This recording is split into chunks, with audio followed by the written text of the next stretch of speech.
记不记得在悬崖上的金鱼机里有这样一个玩具小船，将它放大后，宗介先是用嘴巴对着管道吹气，让水进到里面，然后用火柴点燃蜡烛，把蜡烛推到铝片下面，再加热一阵后，就能看到铝包开始一鼓一凹地震动起来，还发出噗噗的声响。紧接着小船也跟着行进起来，整个过程有趣极了。那在现实生活中存在这样的小船吗？其实早在1891年，法国人托马斯·皮奥特就申请了类似的小船专利，后来几经改进，才有了我们在动画中看到的样子。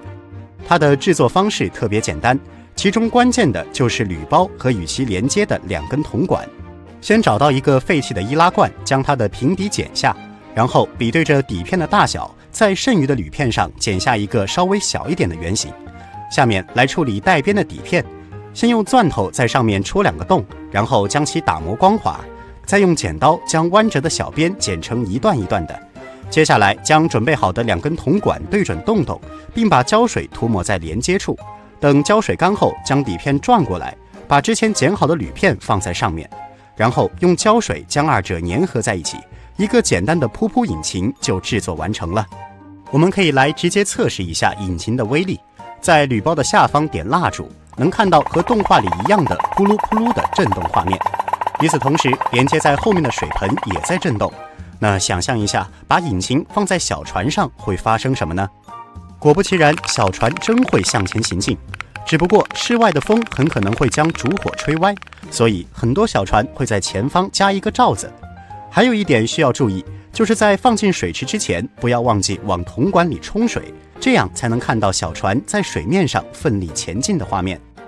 那么问题来了，噗噗船的工作原理是什么？为什么仅靠蜡烛的燃烧就能前进呢？虽然我们在管子里充满了水，但密封的铝包中还存在着一定的空气。这时用蜡烛加热，铝包中的水也会蒸发成水蒸气，这些气体迅速膨胀，将铜管里的水分挤出。如果你觉得这个现象不够明显，可以在铜管里事先滴入几滴色素，那么一旦开船，就能看到屁股后面喷出的彩色水流了。当然，在气体排出后，铝包内的压力会降至大气压以下，这迫使着池子里的冷水进入管道内部。随后在火焰的燃烧下，气体又会膨胀，将水再度挤出，如此循环往复，便有了我们看到的噗噗船哒哒哒向前使劲的画面了。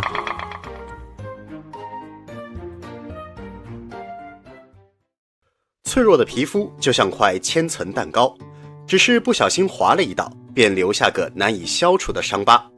在生活中，因各种原因受到的创伤或大或小，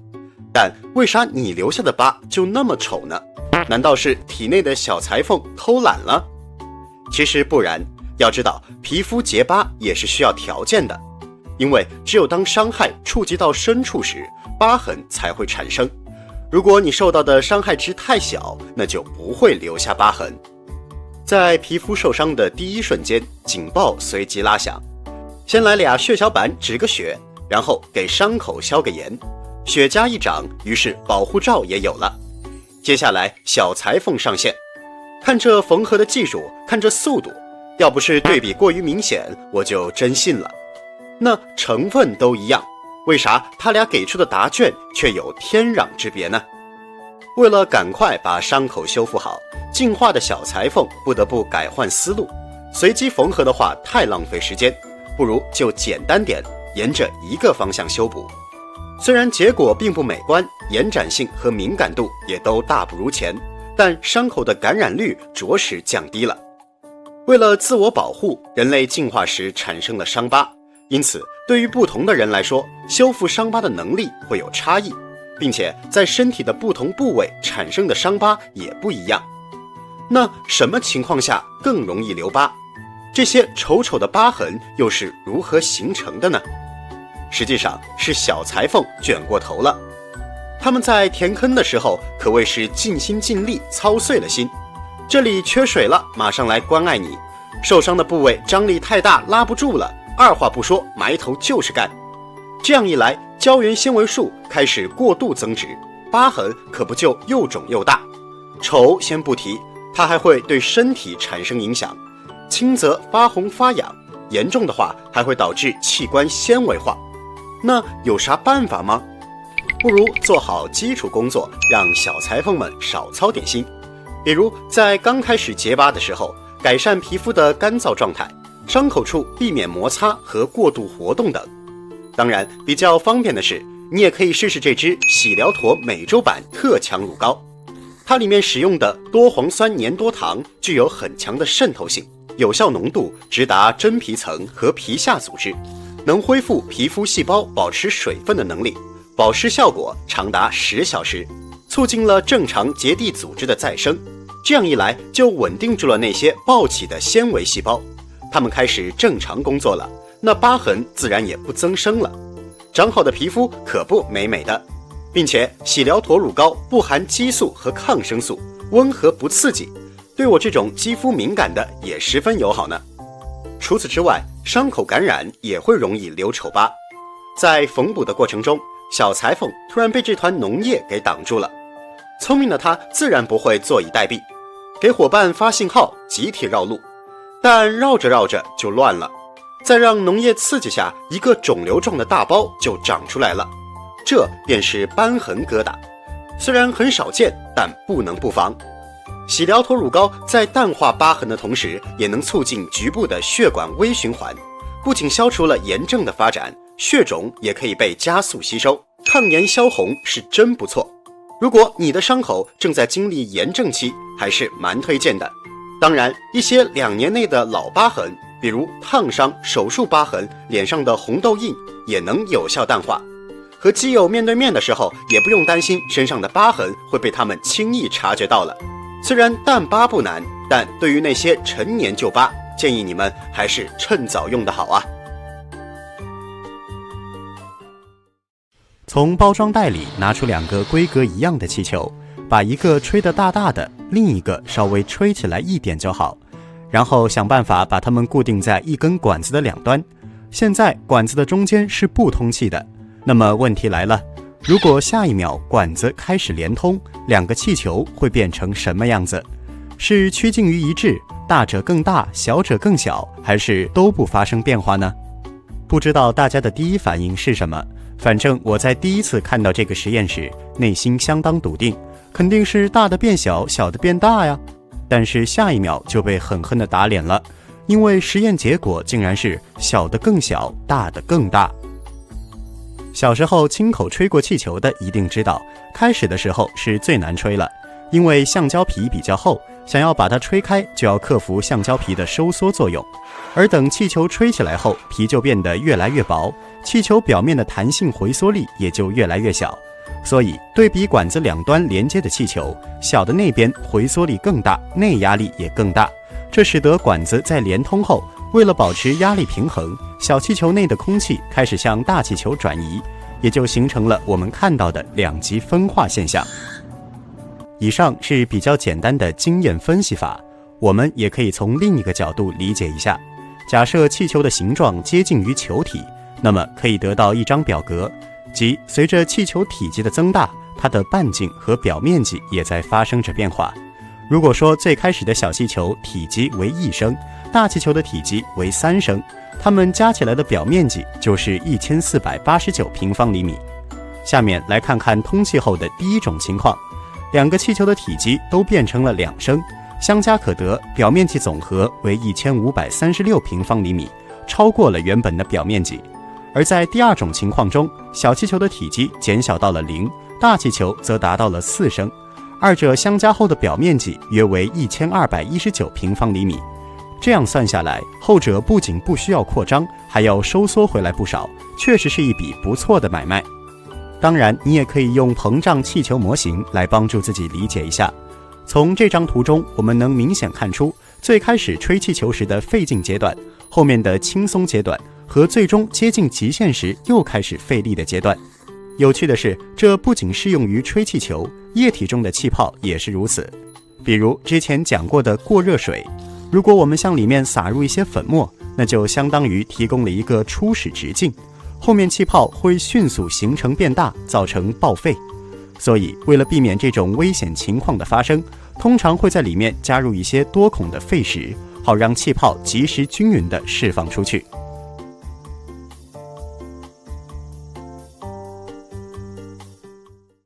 胶水这么黏，怎么不会把自己粘在瓶子里呢？首先提一下我们极其熟悉但又有点另类的胶水502。为什么说它另类呢？我们可以把普通胶水想象成胶和水的混合物。当装在瓶子里时，水会抑制粘合剂发挥作用，并且瓶子的材料一般都是不容易跟胶水发生化学反应的惰性材料。但当胶水被倒出来后，水分就会蒸发，粘合剂中的高分子便能形成互相的拉力，粘住东西。也就是说，大部分胶水都巴不得水分赶快离开，而502恰恰相反，必须有水的参与，这就涉及到了它的原理。1942年，化学家哈里·库弗在研究用于瞄准器的透明塑料时，合成了一种化学物质羟基丙烯酸酯。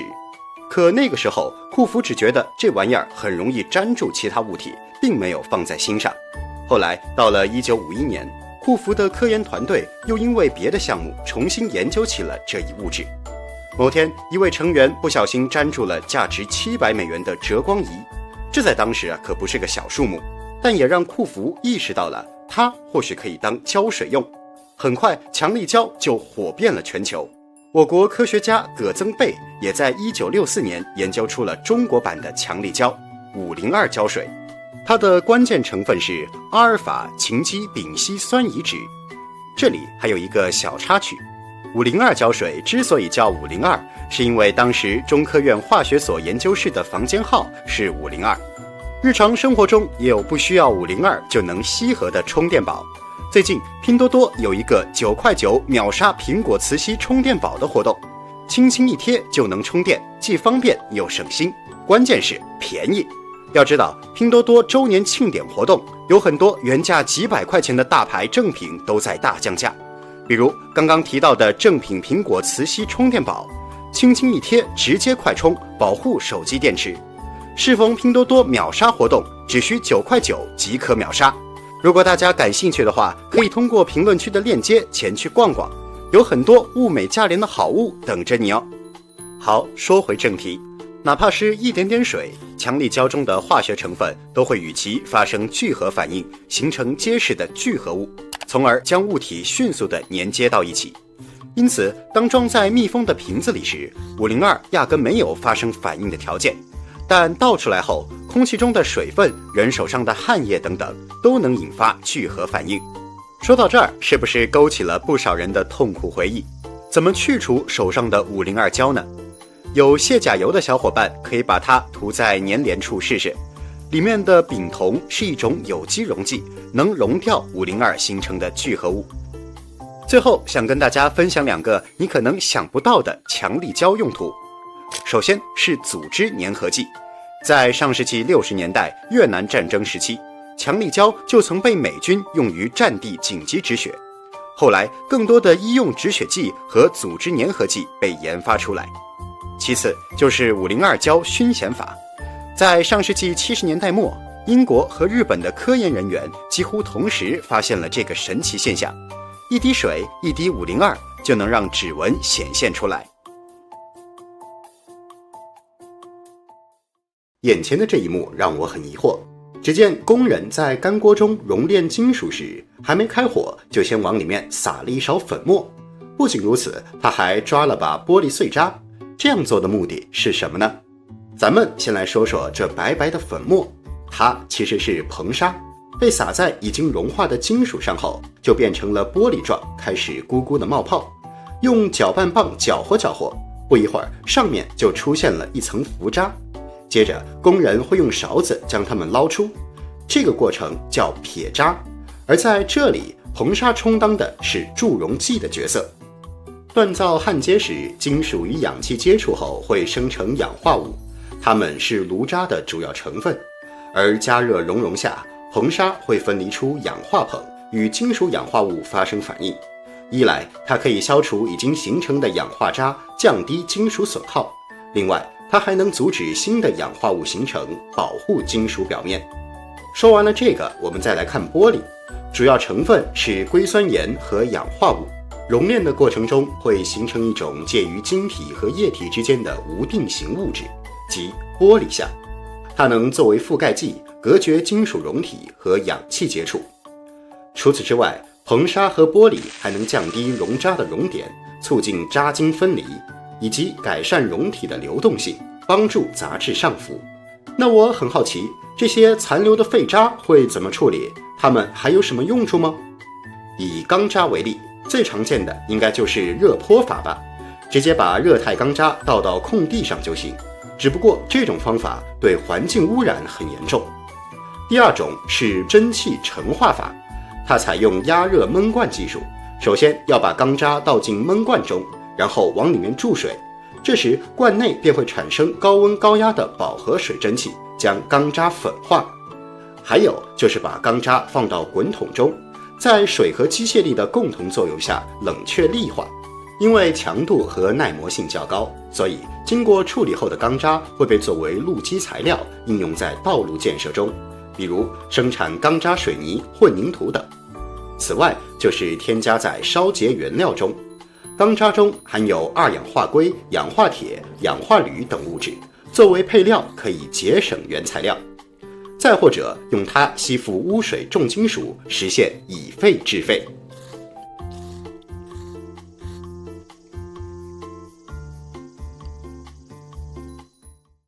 看，这是一个浑身长满刺的小球，长得多少像一个彩色的海胆。接下来揪着它的两端轻轻一拉，小球瞬间膨胀了好几倍，变成了一只气鼓鼓的河豚。把它悬挂起来，来回拉动中间的绳子，就可以轻松控制小球的伸缩。如果让它旋转起来，你还会发现，当小球收缩时，旋转的速度会加快，而松手后，随着小球的变大，旋转的速度也会逐渐减慢。这很符合物理中的角动量守恒定律。可是说了这么多，这个小球到底是什么呢？它的名字叫霍伯曼球，是一款风靡90年代的高人气玩具。现在人们又把它称作呼吸球，因为可以伴随着它的伸缩吸气和呼气，以达到缓解情绪的目的。其实最早的时候，霍伯曼球并不是一个玩具，而是一颗重达320千克的巨大铝制装饰球。自1992年起就被悬挂在美国新泽西州的自由科学中心，而每次有小朋友经过，都会被这颗像烟花绽放一样的大球吸引。于是乎，发明者查克·霍伯曼决定干脆将它做成玩具。不过这并不代表它在其他地方就没有用武之地了。2002年冬奥会舞台上可以伸缩的拱门， U2 演唱会中间灵活多变的大屏幕，亚特兰大猎鹰体育场上方的可伸缩屋顶等等，都利用了和霍伯曼球相似的原理。仔细观察小球的结构，你会发现它的基本单元就像一把小小的剪刀，杠杆会在外力的牵引下相互旋转，从而实现折叠与展开的功能。而将上百个小剪刀拼接在一起，构成6个相互交叠的圆环，就可以制作出这个来回活动的球体了。当然，作为一名把折纸艺术带入工程学的发明家，查克·霍伯曼并没有止步于霍伯曼球，而是在探索可变形物体的道路上不断努力着。它们大都是可展结构或者刚性折纸，前者很容易理解，那么刚性折纸又是什么呢？这是一种独特的折纸结构，通过沿预定折痕的折叠，可以实现不同折叠状态之间的连续运动，并且变化过程只发生在折痕区域，主体面板不会发生扭曲或者拉伸等形变。2021年4月22号，霍伯曼和哈佛大学应用力学教授卡蒂亚·贝托迪将最新的研究成果充气折纸结构发表在了《自然》杂志上。它在折叠时非常容易收纳，等到使用时只需要充一下气，就能自动展开成特定的空间结构，比如拱门或者避难帐篷等。这为大型折纸结构在工程学上的应用奠定了基础。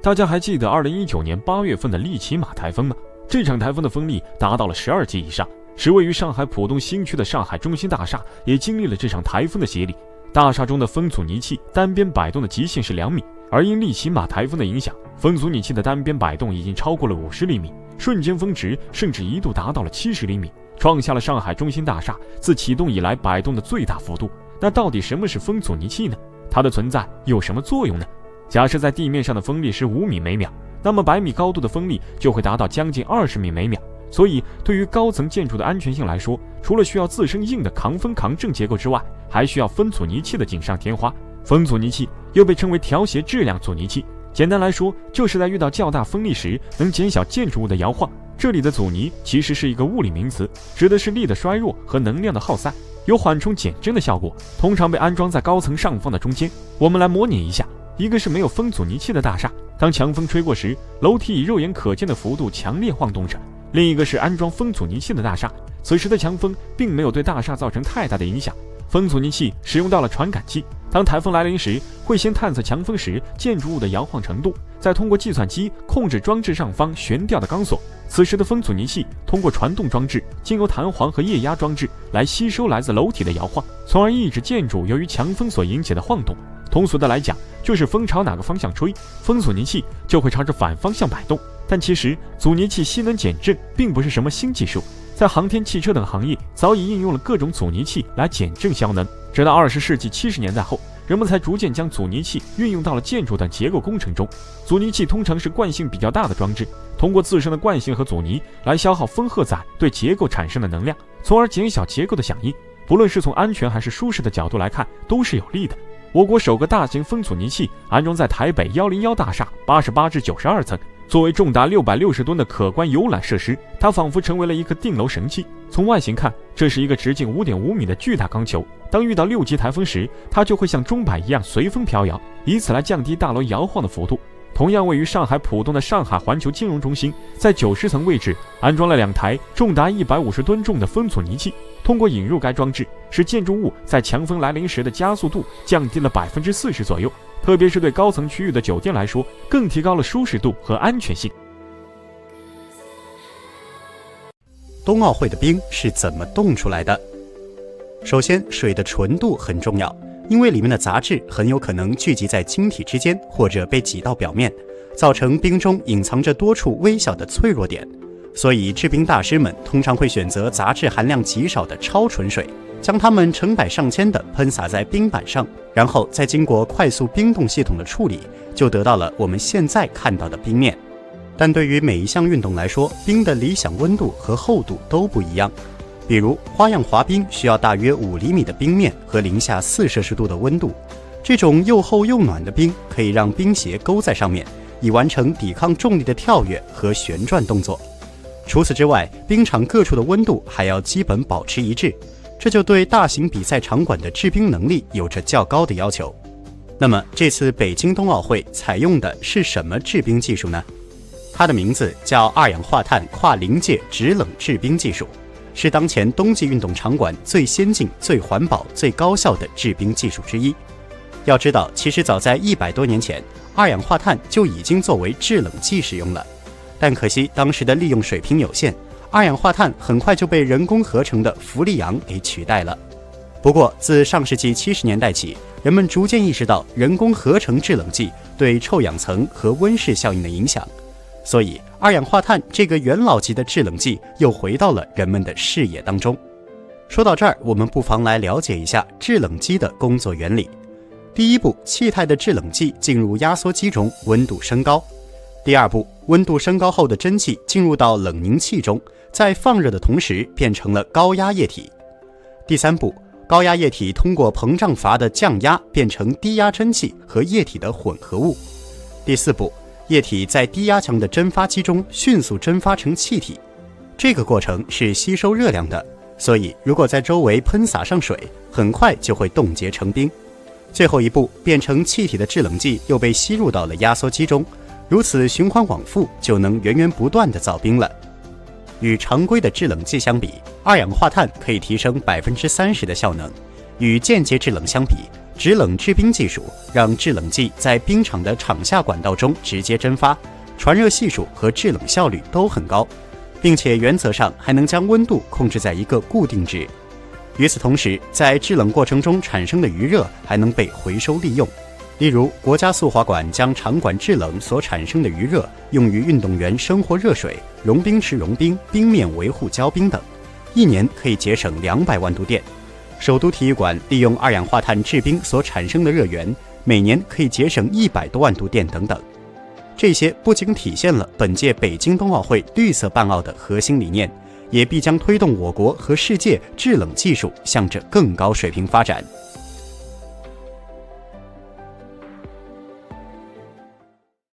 这是罐平平无奇的黄色粉末，把手插进杯子里看看呢，粉末直接变成了橡胶手套。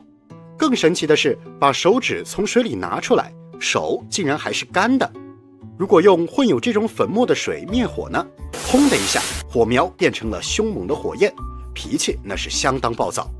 不仅防水，还能助燃，这种粉末到底是个啥？说石松粉大家有点懵，那生筋草呢？想必也有点陌生。这种粉末就是源自它的孢子，因为能喷火，它还有一个十分霸气的名字——龙息粉。将其放在显微镜下观察，可以看到每个石松孢子的表面积都很大，因此一旦分散，粉末就能和空气有大面积的接触。再加上它还含有40%的油脂，真的想不火也难。说起来，这玩意儿可是魔术表演和电影特效的常客，比如喷火表演，将石松粉挤进管子内，在开火的同时使劲吹口气，火焰就会炸开，并出现短暂的闪光。所以在很久之前，石松粉除了被用作制造烟花和礼炮外，还是摄影界里的闪光灯。另外，尼埃普斯发明的第一台为船舶提供动力的内燃机，里面用的燃料也是石松粉。不过相比于煤炭和汽油，它的价格可不低，所以即使能做引擎燃料，也不是很普及。那说了这么多，你有没有想过石松粉为啥不沾水呢？其实不仅是石松粉，把魔术沙放进水里，它也不会被弄湿。这是因为它们能捕获表面的空气，并形成一个疏水层。如果把空气抽走，这时再去触碰沙子，它就会散开。再加上石松粉的油分很大，就更加难溶于水了。但和魔术沙不同的是，它还经常被用来演示布朗运动。准备一个低油水的载玻片，接着把石松粉撒上去，用盖玻片盖好，放在显微镜下观察。将其放大400倍后，你可以清楚地看到微粒像沸水一样正在随机跳动。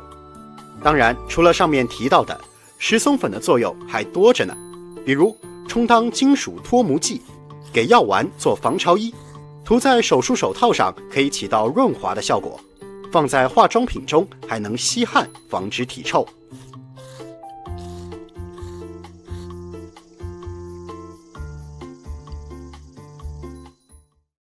为什么只用一根手指就能将玻璃瓶的瓶底给击碎呢？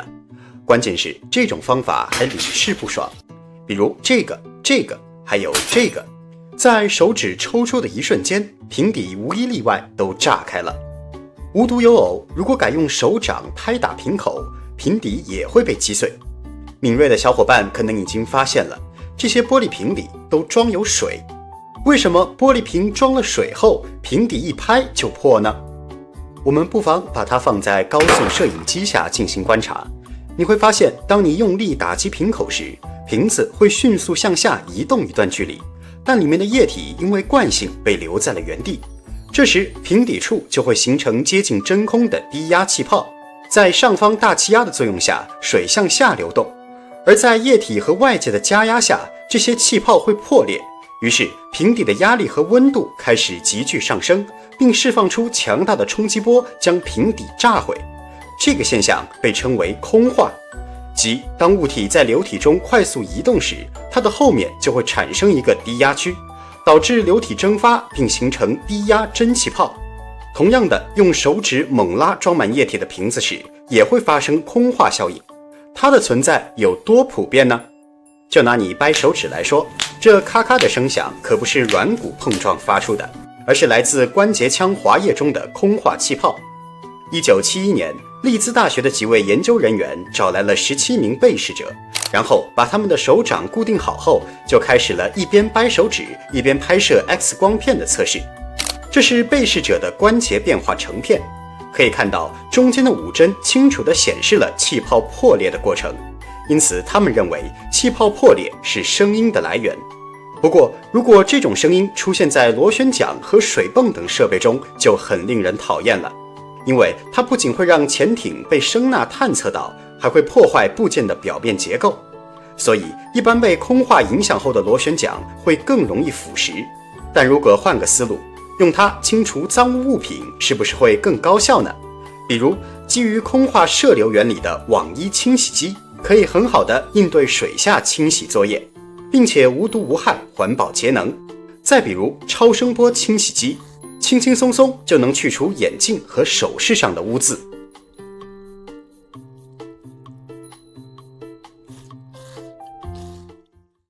将2个苹果插在木棍的两端悬挂起来，这时拿一块磁铁慢慢地靠近苹果，二者虽然没有接触，但中间似乎有一股神秘的力量在推着苹果，使整个装置旋转了起来。这是怎么回事呢？原来所有物质都具有不同程度的抗磁性，只是一般比较弱，很难观察到。上世纪90年代末，物理学家安德烈·海姆将水倒进了20特斯拉的强磁场中。令人震惊的是，水并没有从管道中流出来，而是悬浮在了磁铁的中心。后来，海姆干脆将一只青蛙扔进了仪器中，与水滴相似，青蛙也不受控制地在管道中飞了起来。正是因为这个实验，安德烈·海姆一炮而红，甚至在2000年获得了搞笑诺贝尔物理学奖。当然，除了被磁铁排斥的抗磁性，还有被磁铁吸引的顺磁性，以及纵使把磁场移走还能保持磁化的铁磁性等等。那么请你猜测一下，把磁铁靠近血液是什么情况呢？在电影《X 战警》中，万磁王曾通过操控警卫血液中的铁控制他的行动。难道说血液真的会被磁场吸引吗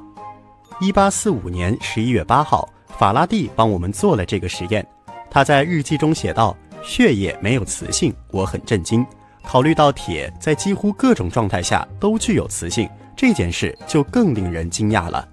在91年后，美国化学家莱纳斯·鲍林和同事发现，血液不仅具有抗磁性，动脉血和静脉血的磁性还有差别。与静脉血相比，动脉血更容易被磁铁排斥。想了解这背后的原因，我们要先明白为什么物体会呈现出不同的磁性。以铝为例，将它放在磁铁中间，会自动旋转到与磁场平行的方向。这是因为铝的最外层有3个电子，其中有2个已经配对在了一起，留下了一个单身汉。它很容易失去定力，被磁场吸引，所以就表现出了顺磁性。而对于水分子来说，它的所有电子都已经配对成功，对于磁铁的吸引自然嗤之以鼻。同理，我们的血液也是如此。在血红蛋白分子中有4个含铁的亚基，它们每一个都可以携带氧气。人们把已经结合的称作氧合血红蛋白，尚未结合的称作脱氧血红蛋白。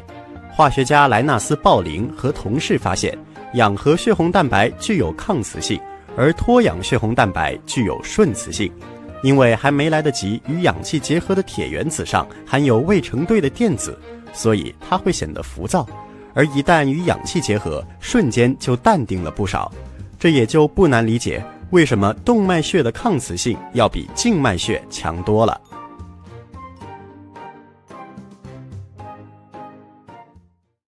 不论是飘在牛奶上的谷物圈，还是浮在水面上的硬币、回形针、图钉等等，留心观察，你会发现它们总是聚集在一起，或是停留在页面中间，或是挨着碗边分布。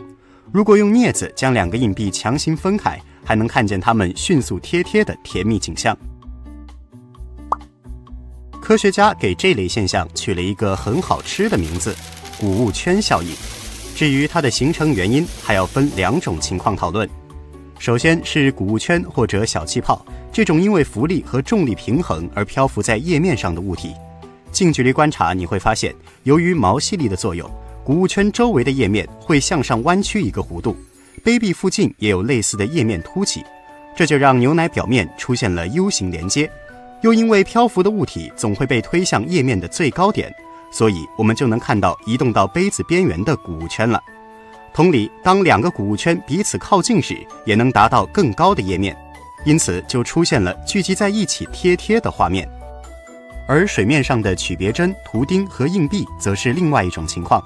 按理来说，这类较重的物体本该沉在杯底，但当你用镊子将硬币轻轻地放在水面上时，因为表面张力的作用，它同样会浮在上面。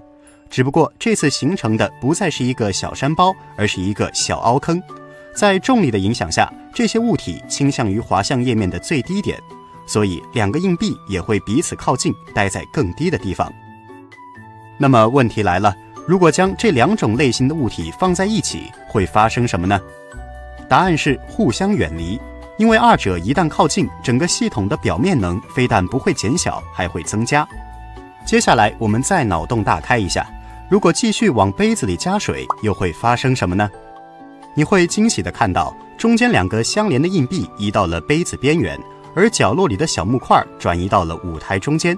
这虽然与前面的情况恰恰相反，但始终不变的是，小木块在页面的最高点，硬币在页面的最低点。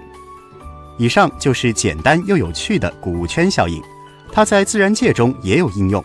比如在水面上活动的昆虫，可以弯曲自己的头部和尾部，这样一来就能自动地移到高处，这可比我们使用扶梯快了不少。